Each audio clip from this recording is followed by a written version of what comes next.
Hi, welcome to Daddy Curb's farm. I'm stringing up a fence, and wire fence, if you've never done it, is difficult to pull tight. If you have done it, you already know it's difficult to pull tight.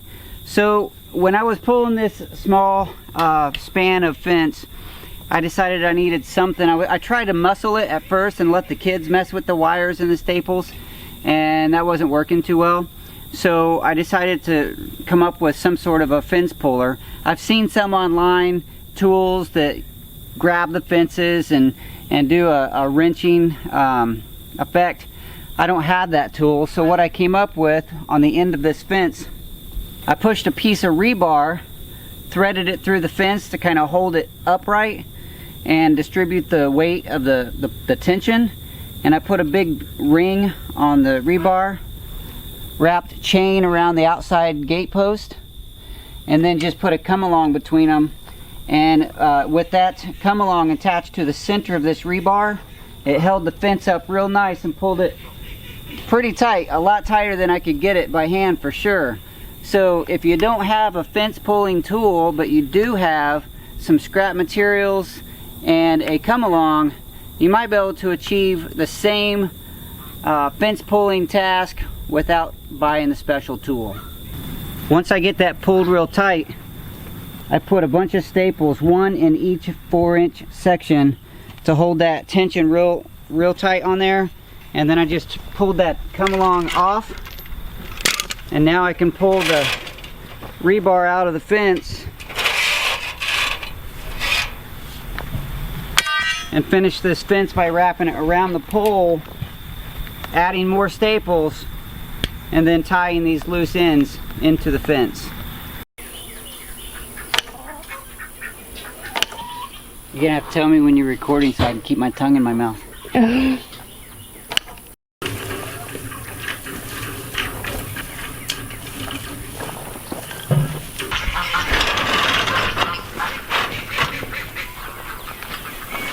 Pull this out.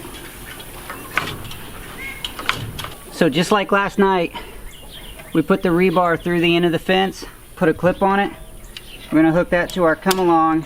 In this case, we got it hooked to the tractor instead of the other fence post, where we can get this pulled a lot tighter than we'd be able to do it by hand.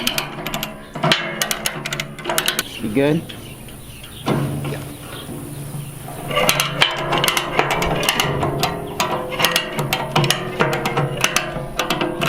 With that fence tight, just to hold it in place, we're going to put staples all up and down.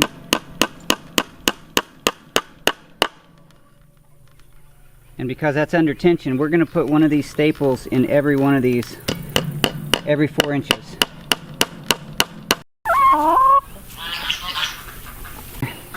I saw Mr. Tommy Alderman fixing his fence, and he was tying these fences into the fence on the other side, and I thought that was pretty cool. Thanks, Tommy.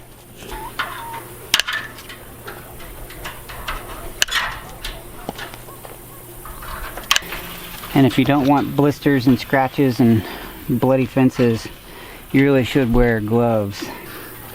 This tool, I have no idea how to use it. I found it in the shed when I moved to the farm.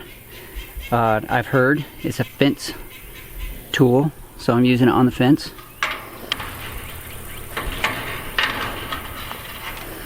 See that there? That makes it look like I almost know what I'm doing with this tool in this fence. I'm going to try to, without dropping this on Eric's head, to mark this so that I can put it across the top of this. And this is going to be decorative and supportive.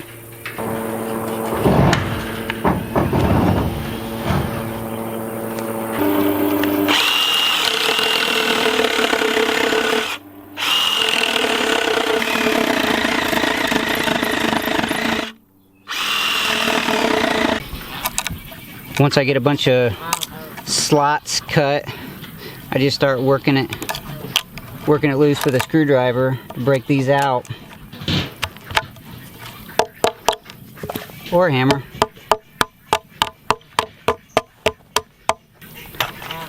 Then I can clean it up a little bit.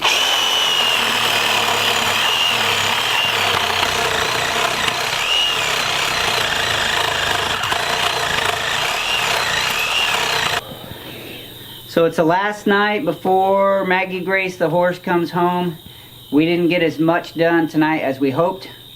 We still have to finish the fence, the gate, and we got the inside raked. Unfortunately, this evening what took some of our time was another household emergency, and that was a water leak. Thankfully, my buddy Eric, again, was here to help, and he has a lot more familiarity with the plumbing world, being that he works in the plumbing industry. So he helped me get that all fixed up, so no more crisis on the house. We're almost done with the horse. We got a few hours tomorrow before the horse comes home, so hopefully everything will be done and we'll be right on schedule to show Maggie Grace coming home.